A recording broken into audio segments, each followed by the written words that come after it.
Merci beaucoup, Natacha. Je suis très heureuse d'être ici aujourd'hui. Merci donc à Otira, merci à Anthony pour l'organisation de cette séance. Natacha, donc, je disais, moi je suis donc chercheuse en sciences politiques. J'ai terminé donc ma thèse en 2022, mais je précise aussi parce que je pense que ça a son importance pour la présentation d'aujourd'hui, que moi je suis une ancienne étudiante en études africaines. J'ai aussi ce parcours d'africaniste et je pense est important aussi pour comprendre la manière dont j'appréhende la notion d'autochtonie et dont je vais parler du coup aujourd'hui dans ma présentation. Alors, de façon générale, mon travail de recherche, qui s'intéresse donc aux différentes relations à l'État dans les Outre-mer français. Donc, quand on parle des Outre-mer, on parle donc des anciennes possessions coloniales qui ont fait le choix de rester donc, dans le giron français plutôt que de devenir indépendants à différentes périodes. Mon travail, mon principal terrain de recherche, c'est donc le département de Mayotte, dont je vais vous parler aujourd'hui, qui se situe donc dans l'océan Indien. Mais j'ai aussi eu l'occasion de travailler durant mes recherches postdoctorales sur le département donc, de la Guyane française et aussi sur le département de l'île de la Réunion, dont je vais un petit peu parler aujourd'hui. Au niveau de la méthode, moi j'ai une démarche ethnographique. Je mobilise les techniques donc, de l'entretien et des observations participantes et non participantes. Ma présentation d'aujourd'hui s'intéresse donc à une dynamique sociopolitique à laquelle je me suis retrouvée confrontée en fait sur mon terrain au début de ma thèse, donc en 2016, et qui était donc la montée des mobilisations contre des groupes à Mayotte qui étaient identifiés comme des groupes halogènes. C'est ça dont je vais vous parler du coup aujourd'hui. Ça marche. Avant de rentrer donc dans le sujet et dans la thématique de la présentation, je pense que c'est important quand même d'amener quelques éléments de contexte. Mayotte est un territoire qui est très peu connu en France, donc j'imagine qu'au Canada et au Québec, c'est pas forcément non plus familier. Donc je vais apporter quelques petites précisions géographiques et historiques pour comprendre le cadre dans lequel s'inscrivent les mobilisations que j'étudie. Donc Mayotte, vous voyez sur la carte, c'est donc une île déjà qui est donc située dans l'océan Indien et qui se situe donc entre les côtes de Madagascar, donc de l'île de Madagascar, et les côtes est-africaines de l'État du Mozambique. En termes de distance, vous le voyez également sur la carte, c'est un département qui est donc très éloigné de la France hexagonale, puisqu'il se trouve à 8000 kilomètres de Paris, ce qui a évidemment aussi son importance. Mayotte, c'est une petite île. Ça fait 301 km carrés. Donc, pour donner une idée, on fait le tour en scooter avec des mauvaises routes en 4 ou 5 heures de temps. C'est vraiment petit. Et ce qu'on voit aussi donc, dans la carte de gauche, c'est que c'est une île qui se situe en fait au sein d'un archipel. Donc, qui se trouve en fait face, vous voyez, à 3 autres îles qui sont donc les îles des Comores. Vous avez donc l'île principale qui est donc l'île de Grande Comore, l'île de Moélie qui se situe là et l'île d'Anjouan qui est la plus proche de Mayotte. Et pour vous donner une idée d'échelle, quand vous vous situez sur la côte nord de Mayotte, quand vous vous mettez là, c'est la commune qui s'appelle Samboro, si le temps est dégagé et clair, vous voyez la côte de Anjouan, parce que c'est 60 km, donc c'est vraiment très très proche. Là aussi, ça a son importance. Ce qu'il faut aussi savoir, c'est que ces 4 îles, historiquement, elles entretiennent des relations très importantes, très denses, conjugales, familiales, il y a beaucoup d'échanges, donc économiques aussi, beaucoup de commerce et de circulation. Elles ont aussi en partage des langues qui sont en situation d'intercompréhension, une culture, une religion, etc. Alors, en termes, quelques éléments historiques là aussi importants pour comprendre la suite. Il faut savoir qu'en fait, cet archipel, en tant qu'entité vraiment archipélique, il a été colonisé par la France dans la deuxième moitié du 19e siècle. Et ce qui se passe, c'est qu'au moment des tractations pour les indépendances, qui s'opèrent, on va dire, dans les années 50, les Comores décident, à l'instar d'autres anciennes colonies françaises, notamment sur le continent africain, s'inscrivent dans une démarche de préparation de leur indépendance, avec un projet en fait de république fédérale, donc un projet en fait d'indépendance avec les 4 îles qui fonctionneraient ensemble. Mais ce n'est pas ce qui va se passer, puisque pendant cette période de tractation des indépendances dans les années 50, Mayotte fait sécession. Alors, il faut savoir, peut-être que je peux revenir, quand même si ce n'est pas très flagrant, mais en fait, Mayotte, c'est, au sein de l'archipel, c'est la plus petite en fait, des îles de l'archipel des Comores, et surtout, c'est la moins peuplée. Et donc, quand le projet d'indépendance dans un État fédéral se met en place, les élites politiques en fait, de Mayotte commencent à se dire que finalement, ce n'était pas une très bonne idée de se retrouver en fait, dans un ensemble dans lequel ils vont de fait devenir minoritaires, et donc perdre aussi un pouvoir d'influence. Donc, dans les années 50, il y a cette crainte que finalement, l'indépendance avec ce projet d'un État fédéral comorien placerait donc les élus mahorais en minorité et que du coup, ils ne seraient pas en mesure en fait, de garantir les intérêts du territoire. Ce qu'il faut aussi savoir, c'est que c'est classique dans les histoires coloniales, on l'a vu dans bien d'autres endroits, mais que pendant la période coloniale, l'administration coloniale a attisé les concurrences entre les îles. Donc, il y avait déjà en fait des phénomènes de concurrence entre les élites politiques qui ont participé aussi à cette prise de conscience et du coup au choix de faire sécession. Donc, vous voyez avec des images d'archives que je vous ai mis, on a donc, à partir du milieu des années 50, une mobilisation qu'on appelle le combat Mayotte française qui se met en place, avec du coup les élites politiques, mais aussi du coup suivies par la population de Mayotte, qui revendiquent le droit de rester français, de rester dans le giron de la France et de se détacher de ce projet d'indépendance avec les Comores. Et donc, le nouveau slogan devient « Nous voulons rester français pour être libres ». Qui, donc, dans la période des décolonisations, a fait vraiment tâche, on pourrait dire, dans le processus un peu général. Ce qui est aussi intéressant, c'est que finalement, la France, qui est plutôt réticente au départ, je ne fais pas toute cette trajectoire qui est assez complexe à restituer, mais va finalement procéder à la départementalisation de Mayotte, donc va finalement faire de Mayotte un département français et donc entériner ce destin un peu singulier dans cet espace-là, mais très tardivement, puisque Mayotte devient un département français en 2011. Donc vraiment, par rapport aux autres départements d'outre-mer, qui sont départementés en 46, on a vraiment une chronologie en détail. Ce qu'il faut aussi savoir, c'est que, comme je vous le montre, en fait, les deux panneaux que vous avez sur le diapo, le contentieux entre la France et du coup les Comores qui sont devenus un État indépendant en 95 n'est absolument pas réglé. En 75, pardon, pas du tout en 95. Il n'est pas du tout réglé. L'État comorien revendique encore aujourd'hui à la tribune de l'ONU le fait que Mayotte devrait revenir à leur nation. Et donc, vous voyez, quand vous atterrissez en fait à Moroni, qui est la capitale des Comores, vous trouvez ce panneau qui vous accueille et qui affirme que Mayotte est comorienne et le restera à jamais. Et donc, en réaction à ce panneau, les élites politiques à Mayotte, elles, ont fait ce panneau à Mamoudzou, qui est la capitale de Mayotte. Mayotte est française et le restera à jamais. Vous savez, ces deux panneaux en vis-à-vis qui témoignent bien de cette situation toujours très conflictuelle. Et voilà, l'ONU, le droit international et du coup l'ONU ne reconnaît toujours pas la légitimité de la France à Mayotte. On considère que Mayotte fait partie des territoires à décoloniser.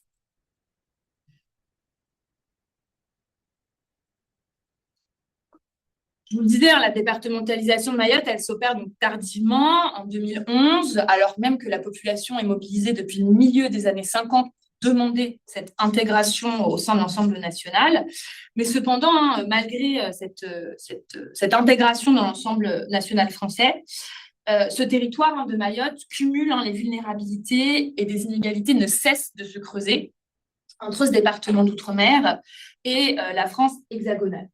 Je vous ai mis quelques chiffres qui témoignent justement de cette situation très dégradée et de conditions de vie extrêmement difficiles dans ce territoire.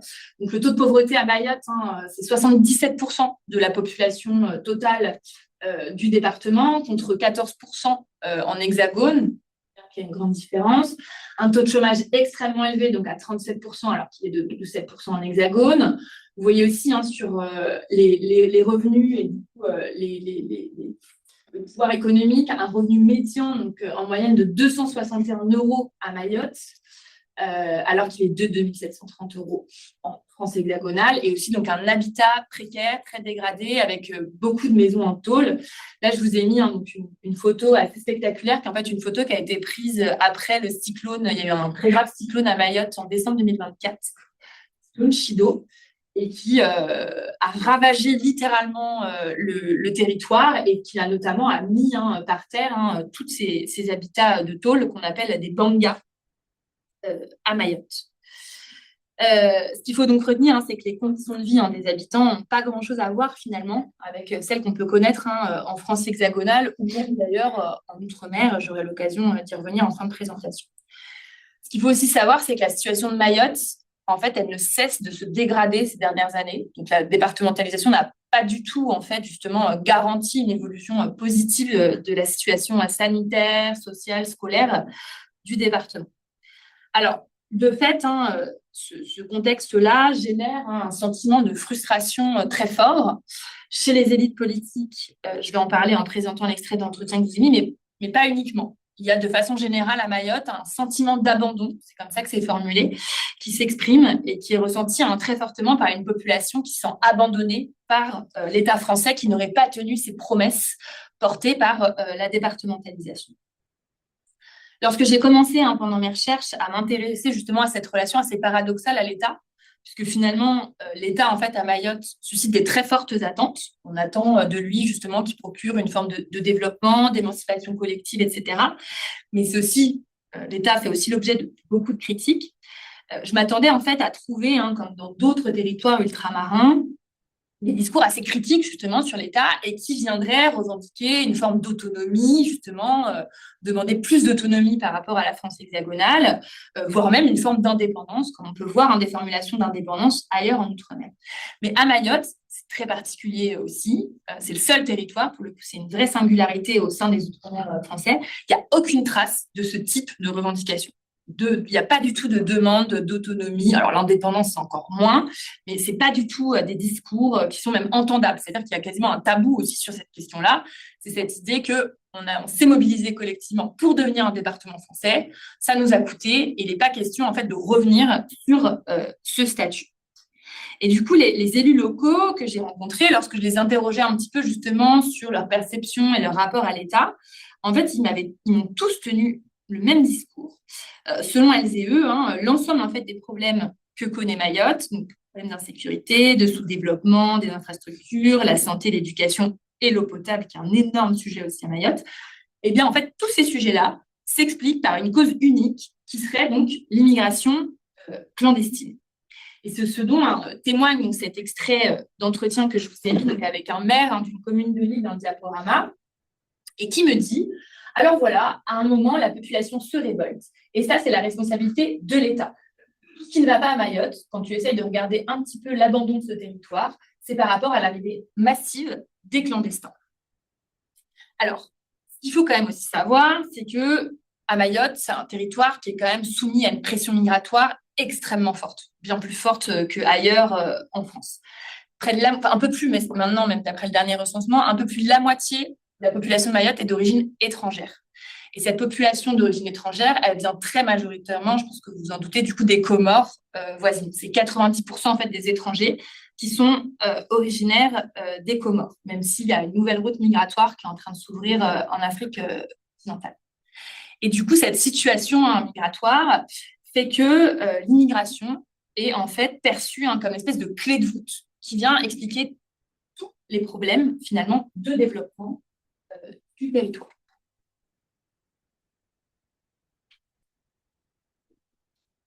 Alors, dans ce contexte-là, donc à la fois de sous-développement des infrastructures, des services publics, une pression migratoire, je vous disais, extrêmement forte, vous avez donc des groupes qui se sont mobilisés, qui se sont appelés donc des collectifs de citoyens et qui, moi j'ai commencé en fait à les observer, ils se sont montés en 2016 au moment où Mayotte traversait une énorme crise sociale. L'île était totalement paralysée depuis près d'un mois, il y avait des barrages partout, on ne pouvait plus du tout circuler, les écoles étaient fermées, etc. Et vous avez donc l'émergence de ces groupes de citoyens et de citoyennes. Vous voyez sur la photo, il y a beaucoup de femmes, j'aurai l'occasion d'y revenir. Et en fait, ce sont des groupes qui vont s'organiser donc, au départ à l'échelle des villages, plutôt en fait dans le sud du territoire, et qui vont donc déployer un mode d'action hyper spectaculaire, puisque pendant plusieurs semaines, donc au printemps 2016, ces collectifs vont organiser ce qu'on appelle à Mayotte des décasages. Donc, en fait, ces opérations de décasage, je vous ai mis donc une affiche du coup, qui annonçait ces opérations et qui circulait, vous voyez, là, c'était le 15 mai 2016, qui circulait dans les médias locaux, mais on le trouvait aussi dans la rue. C'est en fait des expulsions manu militari de personnes identifiées comme étrangères et qui sont installées dans des cases de tôle, donc, que je vous disais qu'on appelle des bangas, sur des parcelles autour des villages. Donc, en gros, les décasages, c'est des groupes de citoyens et de citoyennes qui se forment, qui se rendent, donc en plus généralement c'était le dimanche, dans des bidonvilles et qui donc expulsent des personnes des bidonvilles en considérant qu'elles sont étrangères. Ce n'était pas toujours le cas, je vais en parler tout à l'heure, et qui procèdent à la destruction de leur habitation avec des machettes, des chombo, et qui mettent par terre les tôles qui ont servi à la construction des bangas, qui parfois brûlent. On a vu des affaires brûlées, des matelas, etc. Les quelques affaires qui avaient été laissées par les personnes qui avaient souvent fui.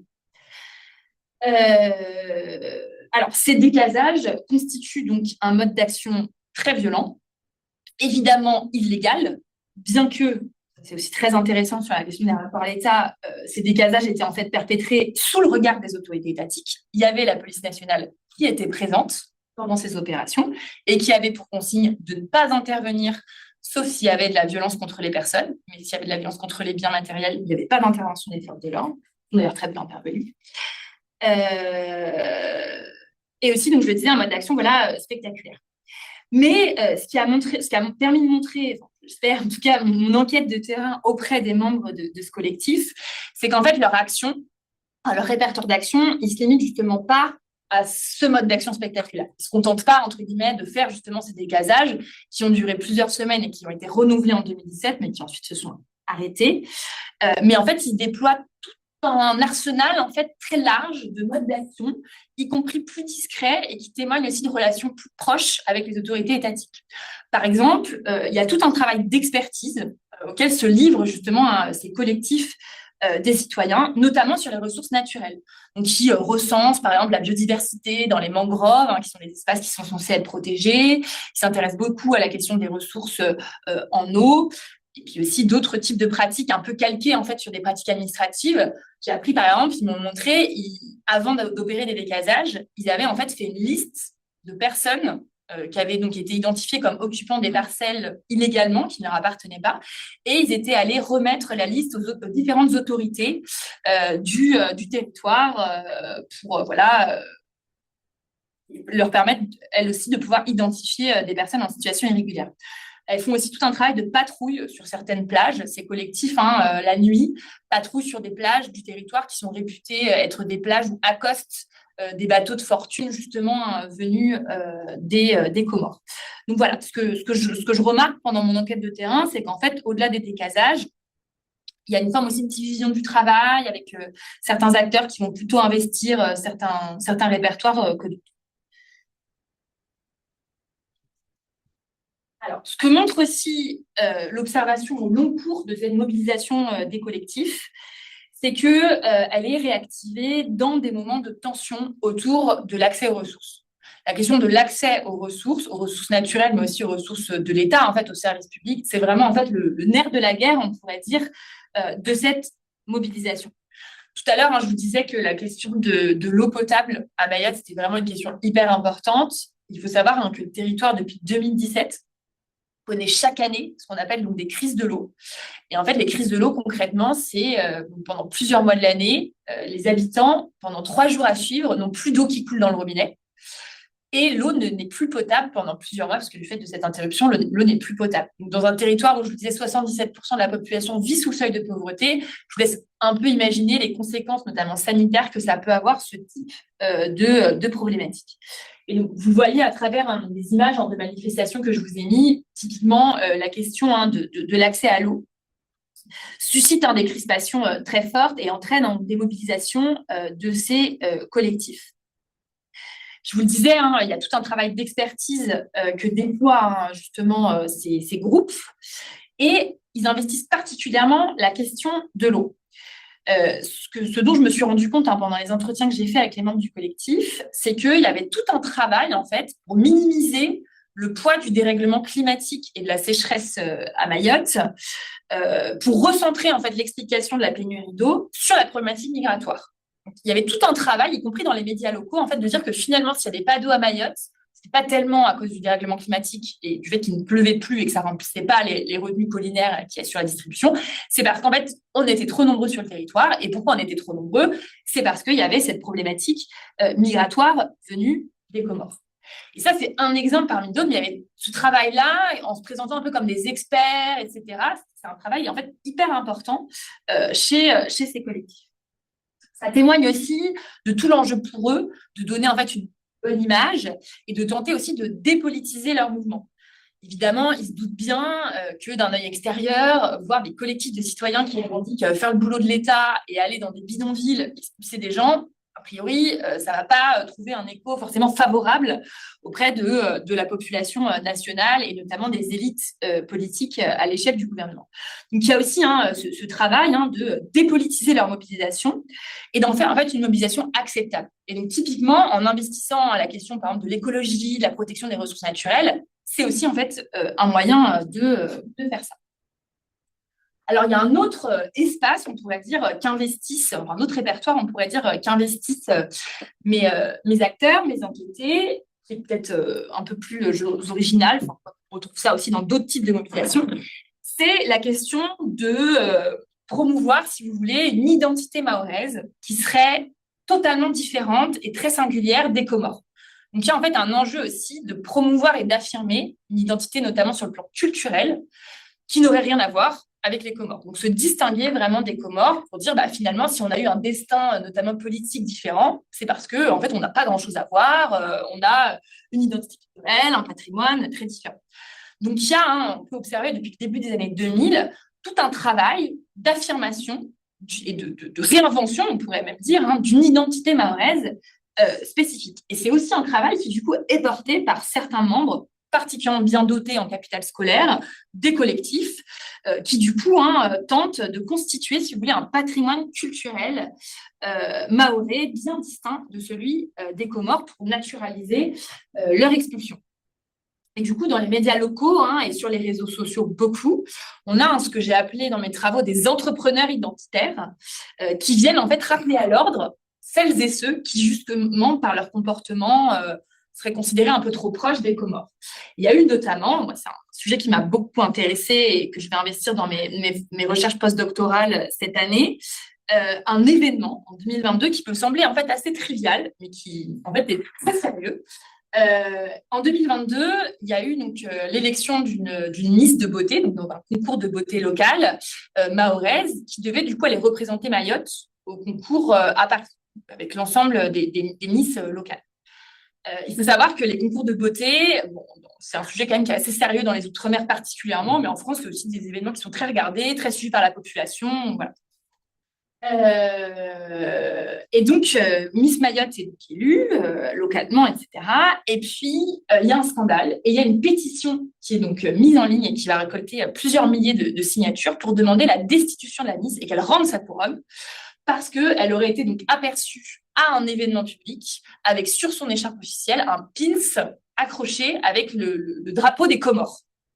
Et c'est vraiment considéré, mais je souriais moi aussi, mais en fait, c'est vraiment considéré comme un peu extrêmement grave. Enfin, le président du conseil départemental de Mayotte, qui est la plus haute autorité politique locale, envoie un courrier au ministère de la Culture français pour informer de cet événement. Enfin, voilà, c'est vraiment perçu en fait comme une insulte à la mémoire du combat justement Mayotte française, à toute cette histoire que j'essaie de rappeler un peu rapidement.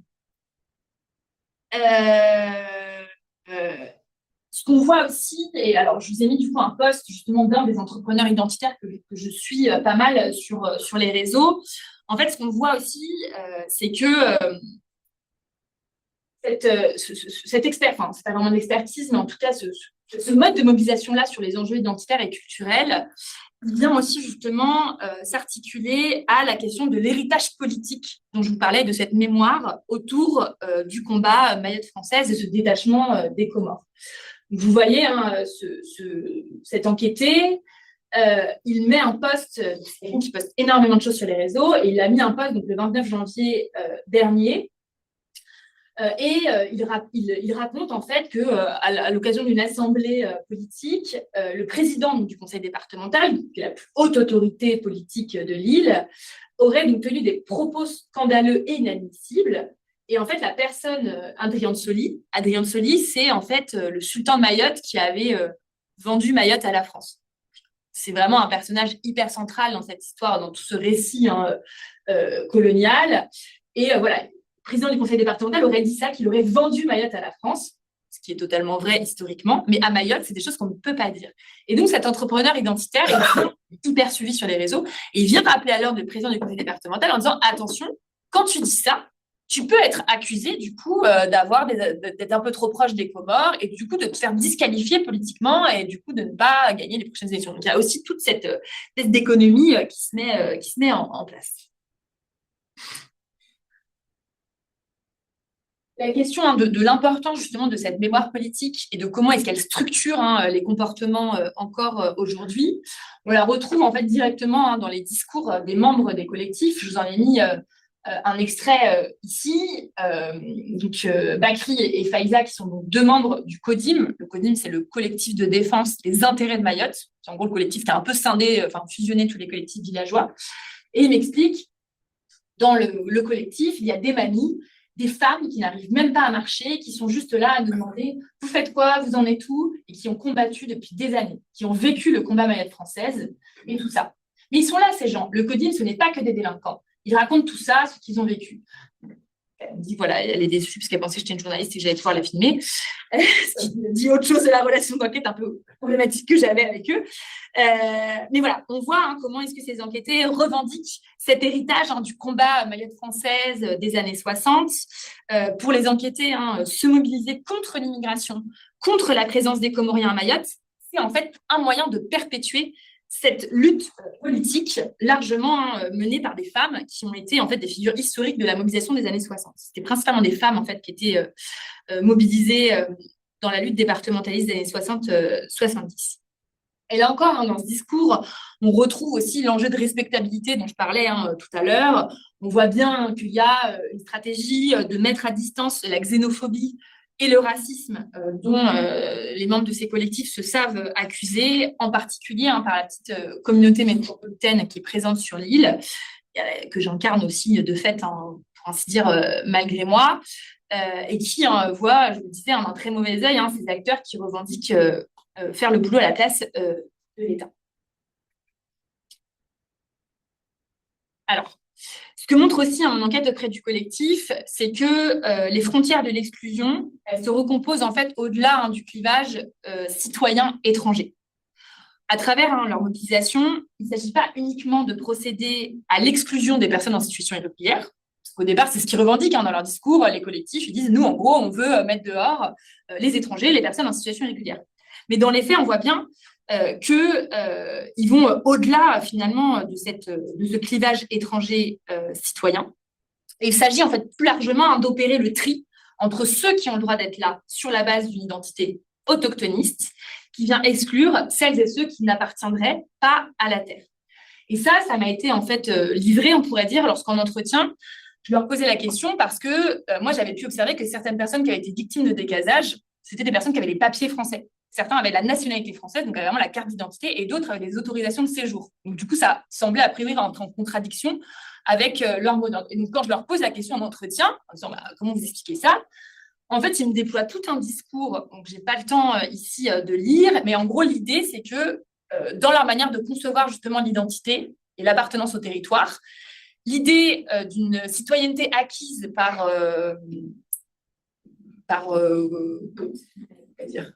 la voie des papiers, en fait, par la régularisation administrative que garantit le droit français, pour eux, c'est pas une vraie citoyenneté, en fait. Et c'est ça qu'ils m'expliquent. Ils disent, mais non, c'est pas des vrais Français, c'est pas des vrais Mahorais, parce qu'en fait, ils ont eu les papiers ici. En gros, ils ont été étrangers et ils ont eu le droit, parce qu'au nom du droit d'asile, au nom de tout un tas de droits, ils ont pu avoir accès à la nationalité française, ce qui est déjà extrêmement compliqué à Mayotte. Et pour eux, en fait, ils avaient du coup un terme qui illustre, en fait, assez facilement, assez bien, je trouve, cette idée. Ils parlaient de citoyenneté de papier. En fait, c'est pas une vraie citoyenneté, c'est une citoyenneté de papier. Et encore pire, pour eux, les enfants qui étaient nés à Mayotte et qui, de parents étrangers et qui avaient obtenu la nationalité française par ce biais-là, pour eux, là aussi, c'est pas une vraie nationalité et ça permet pas, en fait, de garantir le droit d'être sur le territoire et de pouvoir avoir accès, du coup, aux ressources et aux services du territoire. Ouais. Il me reste donc 1 minute pour conclure. Alors, à travers donc, l'analyse de cette étude de cas que je vous ai présentée donc, rapidement aujourd'hui, on voit comment cette mobilisation autochtoniste, elle s'ancre dans une configuration historique, sociale, politique assez singulière. Enfin, c'est pour ça que j'ai pris le temps quand même de rappeler aussi cette trajectoire du territoire. Néanmoins, ce que j'ai pu observer, c'est qu'il y a en fait des dynamiques assez similaires qu'on peut observer dans d'autres contextes qui sont différents de celui de Mayotte et qui invitent à poursuivre dans des recherches futures l'hypothèse en fait de dynamique plus large et aussi des formes d'emboîtement dans des pratiques d'exclusion justement et de catégorisation d'allogènes. Et c'est ce dont témoignent notamment les mobilisations que j'ai pu observer récemment sur l'île de la Réunion, qui est donc un autre département français, lui aussi situé dans l'océan Indien. Vous voyez, donc la Réunion est située ici, Mayotte est donc de l'autre côté de Madagascar. Ils sont assez proches, ils sont à 1500 km d'écart. La trajectoire historique et politique de la Réunion n'a rien à voir avec celle de Mayotte. C'est un territoire qui est très différent, beaucoup plus développé, donc il n'y a pas du tout les mêmes enjeux d'accès aux services publics que Mayotte. Et pourtant, depuis un peu plus d'1 an, on observe des collectifs de citoyens, qui se revendiquent aussi, ils reprennent la même appellation de collectif de citoyens, qui se sont formés et qui, eux, se mobilisent. Donc là, c'était une manifestation devant la préfecture du département, et qui se mobilisent pour demander la fin de ce qu'ils appellent l'immigration mahoraise. Donc, eux, en fait, se mobilisent contre la venue de Mahorais, qui sont pourtant des citoyens français, puisqu'on est dans l'ensemble national, même si c'est les Outre-mer. Et eux considèrent qu'à cause de la venue de Mahorais, il y a une montée de la délinquance à La Réunion. Et donc, il y a cette crainte, finalement, que la situation se dégrade et se rapproche, du coup, de celle de Mayotte, qui est vraiment le modèle un peu repoussoir, on pourrait dire, dans cet espace-là. Et donc, voilà, on a ces collectifs-là qui sont très mobilisés, qui se Alors, on n'a pas encore eu des formes de décasage, mais on a, par exemple, une brigade qui s'appelle la Brigade Anti-Squat et qui fait des descentes dans des squats occupés par des jeunes Mahorais dans des quartiers périphériques des villes de La Réunion et qui filme et qui met sur les réseaux sociaux pour montrer justement les conditions dans lesquelles ils vivent, qui seraient violents, qui seraient drogués, qui auraient des chiens, etc. Donc, il y a tout ce discours et on voit comment est-ce que les Mahorais se trouvent à leur tour finalement visés par des mobilisations sur la base du même argumentaire que celui que eux mobilisent pour exclure les Comoriens. Et comment les Mahorais deviennent une nouvelle figure de l'exclusion dans le contexte de la Réunion. Je m'arrête là. Merci beaucoup pour votre attention.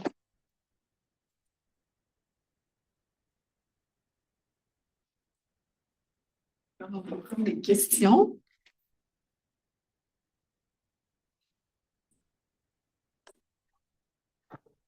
Moi, j'aurais une question. Si donc pour eux, cette nationalité de papier, elle ne vaut rien, qu'est-ce qui vaut en fait en termes de définition de la nationalité ou d'une appartenance à la communauté mahoraise? Alors, un des enquêtés, justement, quand je l'interrogeais un peu sur ça, sur les critères finalement qui fonderaient l'appartenance au territoire, lui, en tout cas, dans sa définition, il fait partie de ces entrepreneurs identitaires qui ont fait tout ce travail un peu d'intellectualisation aussi du mouvement des collectifs.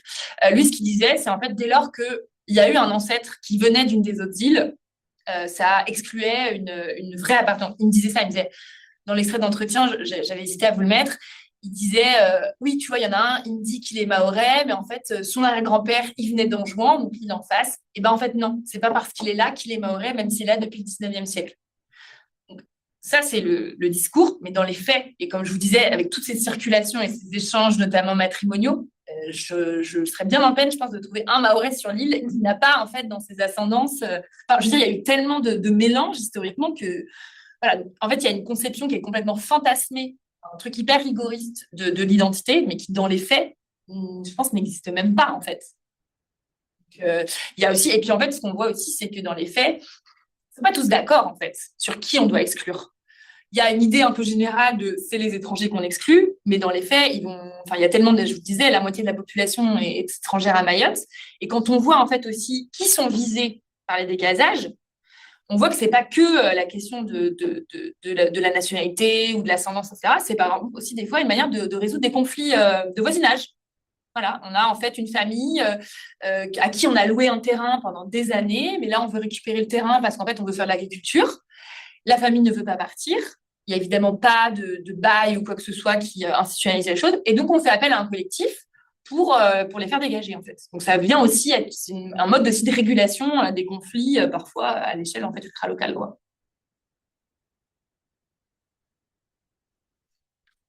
On a une question en ligne de Louis-Jacques Doré qui nous dit d'où viennent les Comoriens et les Mahorais à l'origine, Madagascar, continent africain?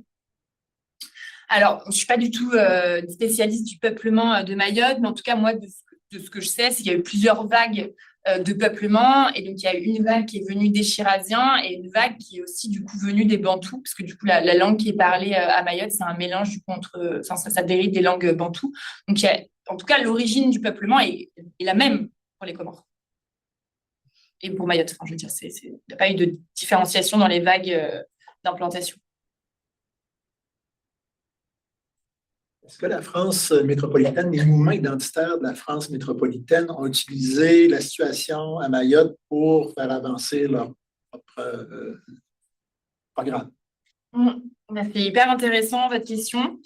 Il y aurait 1000 choses à dire sur la montée des mouvements identitaires en France et sur comment aussi les Outre-mer sont mobilisés dans ce champ politique, etc. Il faut savoir qu'historiquement, les Outre-mer, c'est un peu le gros dada de l'extrême droite française. Hein. Ils aiment bien les Outre-mer, voilà. Bon. Il y a historiquement des liens assez forts. Dans le cas de Mayotte, c'est très particulier, puisqu'en fait, pendant des années, Mayotte n'a absolument pas intéressé le gouvernement français. Enfin, vraiment, bon gré, mal gré, ils s'en occupaient, mais ça ne les intéressait pas du tout. Et il n'y avait pas du tout de place, même pour Mayotte, dans les médias, en Hexagone, etc. Et il y a 3 ans, en 2023, notre ministre de l'Intérieur, Gérald Darmanin, qui officiellement est de droite, mais dont les discours et les pratiques se rapprochent de plus en plus quand même de l'extrême droite maintenant, a fait de Mayotte un territoire en fait d'expérimentation pour justement mettre en place une politique migratoire dérogatoire.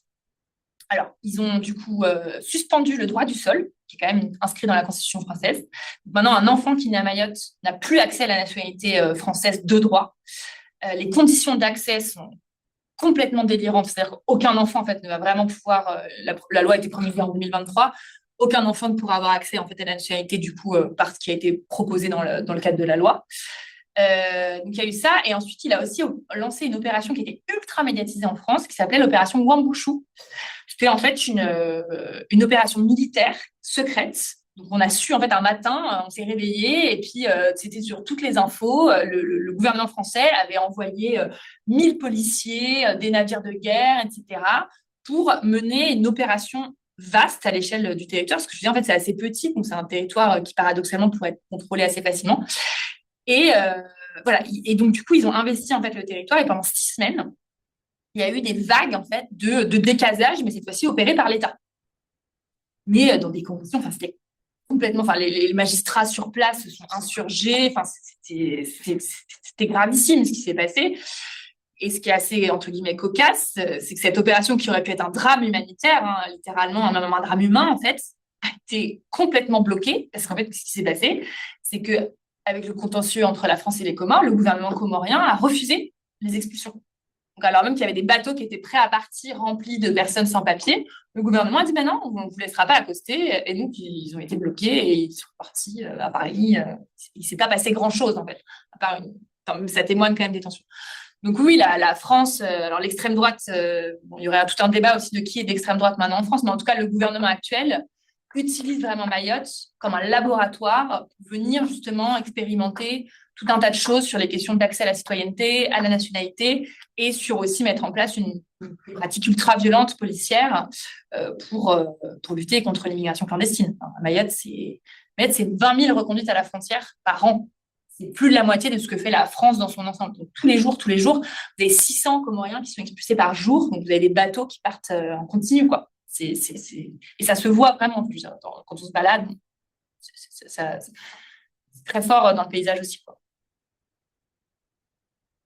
On a une question dans le chat de Sébastien Brodeur-Girard qui dit: merci pour cette très intéressante présentation. Pourriez-vous nous parler un peu plus de l'utilisation de l'appellation autochtone dans le contexte mahorais?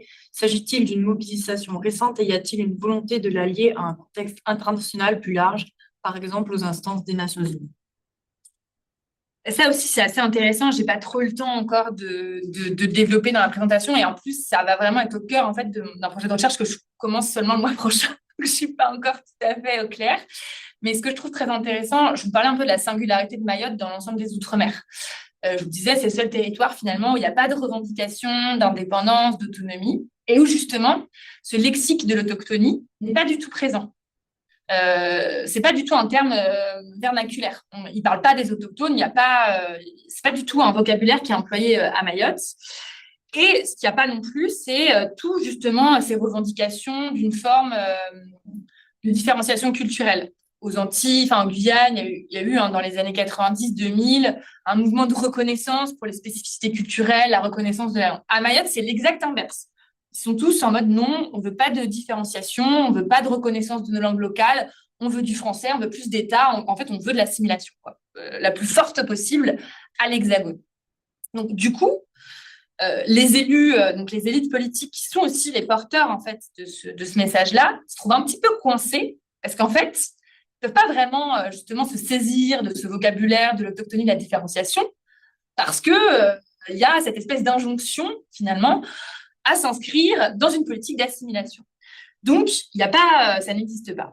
Par contre, sur la question de la structuration un peu internationale, on va dire, d'une mobilisation un peu internationale, de comment est-ce qu'on peut aussi saisir des ressources de l'international pour faire valoir finalement sa position locale, ça aussi c'est intéressant parce qu'en fait, sur la question par exemple de l'ONU, les élites mahoraises, en fait, elles sont un peu coincées parce que l'ONU ne reconnaît pas Mayotte comme un territoire français. Donc, il y a une espèce de temps en temps, justement, ils mobilisent, par exemple, le droit des peuples à l'autodétermination. Ils vont investir ce vocabulaire-là en disant, au nom de ce droit-là garanti par le droit international, on a le droit, en fait, de choisir d'être français, etc. Et puis, en même temps, il y a aussi le contrepoint. Etc. Donc, il y a une situation vraiment assez ambivalente aussi par rapport aux instances internationales et la manière dont ils pourraient investir, puisque les autres... en Outre-mer, justement, les élites politiques ultramarines, toutes celles qui sont inscrites dans les mouvements indépendantistes autonomistes, c'est une grande ressource, en fait, ces instances internationales-là. Et les Mahorais, pour l'instant, ils ne sont pas encore au clair, quoi. Mais le sens, je pense que Sébastien voulait soulever, c'est les instances autochtones, les forums autochtones à l'ONU. Ça, à ta connaissance, il n'y a pas de mobilisation des Mahorais dans ces instances. Non, parce que ça s'inscrit vraiment en contradiction avec cette idée de pas de différenciation, en fait. Donc, c'est pour ça aussi que le vocabulaire de l'autochtonie, il n'existe pas, parce qu'ils savent très bien. Et d'ailleurs, s'il y a quand même pas une anecdote, mais un truc sur le terrain qui est très intéressant là-dessus, un des entrepreneurs identitaires, là, dont je vous avais mis un extrait d'entretien, il me parle justement, il me dit oui, en fait, il y a tous ces métropolitains, là, ces blancs qui débarquent à Mayotte, ils ont leurs lunettes d'anthropologue, ils voient le spectre kanak, c'est ça, ils voient le spectre kanak, donc il nous dit on est différents, on s'est fait avoir par la colonisation, mais en fait, les Comoriens sont tous nos frères. Il dit mais en fait, non, c'est un truc en fait de gens extérieurs qui ne connaissent pas notre histoire, et eux, ils revendiquent en fait un droit à la différenciation, mais le droit à la différenciation, il se conçoit pas par rapport à l'Hexagone, à la culture française, mais c'est bien par rapport aux Comores, en fait. Leur droit à la différence, eux, ils le revendiquent par rapport à l'archipel, en fait. Donc, justement, ça, est-ce qu'on retrouve cette dynamique-là déjà avant l'arrivée de l'État français? Est-ce que c'est une dynamique historique, en fait, cette différenciation vis-à-vis des autres îles des Comores? Et au niveau culturel aussi, est-ce qu'il y a une dynamique de la sorte qu'on peut repérer? Alors, période précoloniale, non. Ça, c'est sûr que non. Il n'y a pas du tout, en tout cas, il n'y a pas de travaux, il n'y a pas de traces, y compris dans les ressources religieuses, qui sont les principales ressources écrites qu'on peut avoir avant la colonisation. Par contre, ce que j'avais évoqué un petit peu tout à l'heure, c'est que la période coloniale a été en fait une période dans laquelle se sont cristallisées des tensions déjà entre les îles. Puisqu'en fait, mais comme dans toutes les situations coloniales, il y a un vrai enjeu d'accès aux ressources étatiques. Et du coup, nos 4 îles se retrouvent en fait en concurrence pour avoir, entre guillemets, les faveurs de l'État colonial. Et notamment, il y a eu un gros scandale au milieu des années 60. C'était que comme Mayotte, à quelques années près, a été en fait la première île qui a été colonisée, je crois, 2 ans avant le reste, historiquement, la capitale administrative coloniale était basée à Mayotte, depuis du coup la colonisation en 1841. Et puis, je crois que c'était en 52, il y a un projet de déplacement de la capitale, que la capitale administrative soit transférée et parte sur une île des Comores, je crois que c'était l'île de Grande Comore, qui est la plus grande, etc. Et en fait, ça a vraiment été un peu le point de départ des tensions justement entre les différentes communautés de l'île et aussi le point de départ de la mobilisation en fait départementaliste mahoraise, parce qu'en fait, qui dit départ de la capitale administrative dit aussi déplacement de toutes les activités économiques qui permettaient de dégager en fait du revenu pour les Mahorais autour en fait de ces administrations coloniales là. Il y avait des emplois en fait pour la population locale. Et du coup, le projet de déplacement, ça s'est aussi concrétisé par le projet de déplacement des agents coloniaux, des auxiliaires coloniaux mahorais locaux en fait, qui ont dû suivre les administrations en Grande Comore et dans un territoire en fait où la polygamie est légale et autorisée. Ce qui s'est passé aussi, c'est que les femmes mahoraises, c'est pour ça que les femmes se sont beaucoup mobilisées, se sont retrouvées privées de leur mari, qui sont partis du coup avec les administrations coloniales aux Comores et qui, eux, ont contracté des nouvelles alliances matrimoniales et ont cessé en fait d'envoyer de l'argent. Donc il y a eu un appauvrissement en fait hyper fort de Mayotte et c'est un traumatisme. Aujourd'hui, c'est un événement dont on célèbre encore la mémoire pour rappeler justement que les Comores, ça aussi c'est hyper intéressant. La France n'est pas, ils disent toujours que Mayotte n'a pas été colonisée, elle a été protégée. Il n'y a pas le terme de colonisation. Par contre, ce qui est aussi dit très largement, c'est que les colonisateurs, c'est les Comoriens en fait. Et c'est ce terme qui est employé. Il y a un renversement en fait des figures où finalement ceux qui veulent justement spolier les ressources, les gens, etc. Eh ben c'est les Comoriens. C'est pas l'État français. Qui, du coup, quand on est chercheuse en études africaines, on est un peu en mode quoi.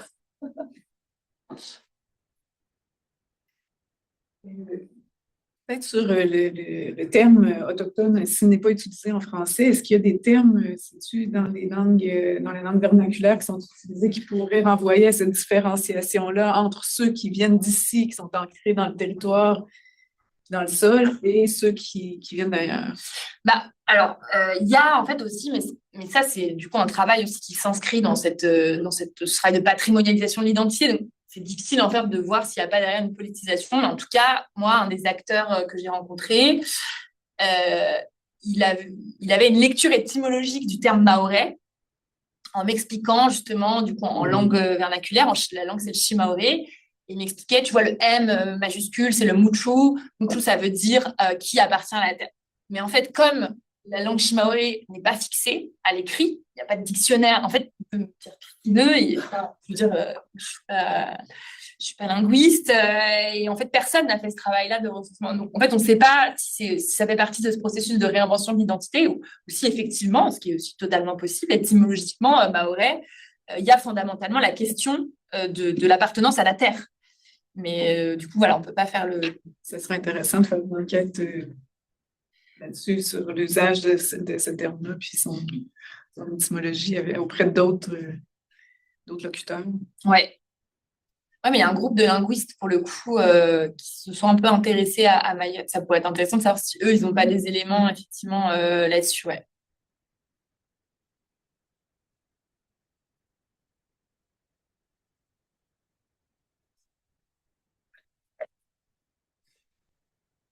Là, la situation commence à évoluer parce que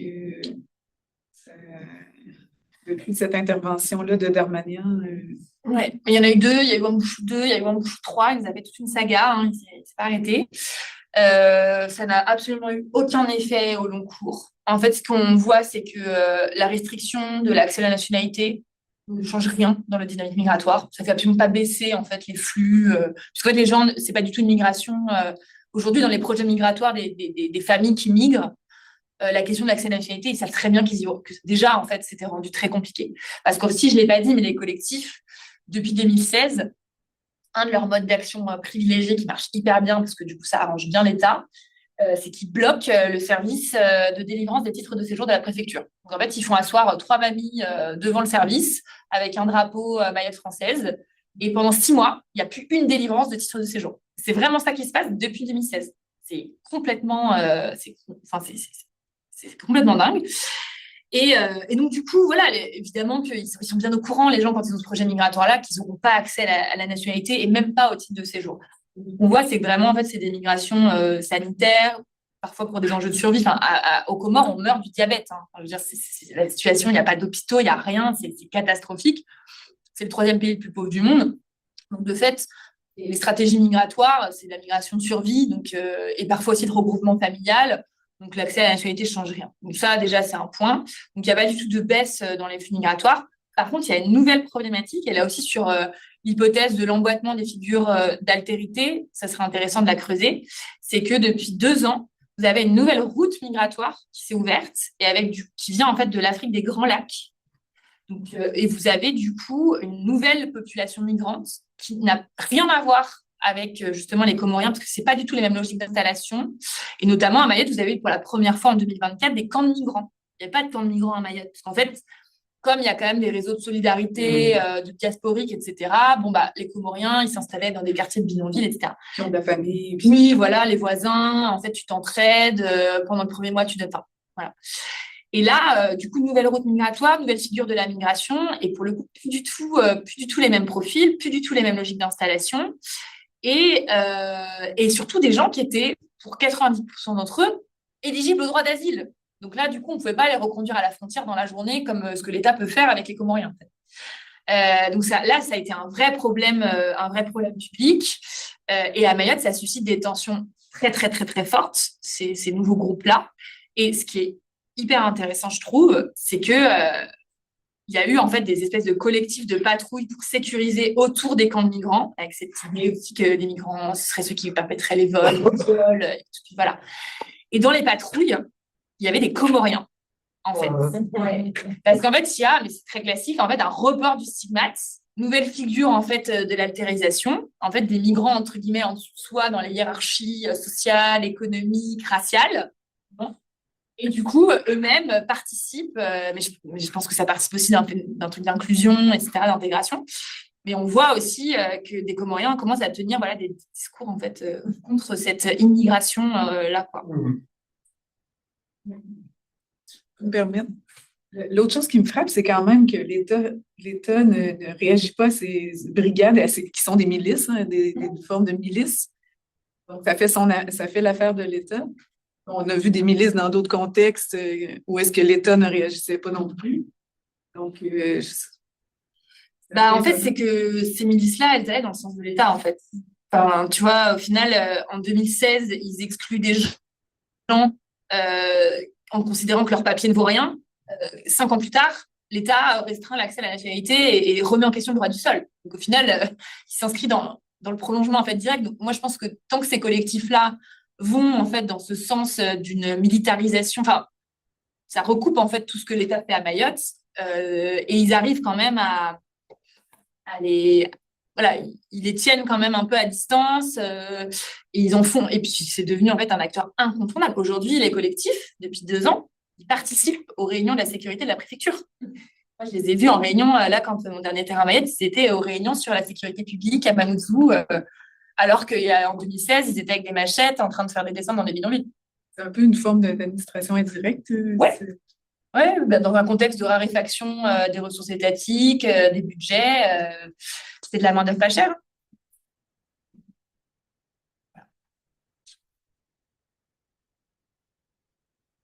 Et merci. Merci.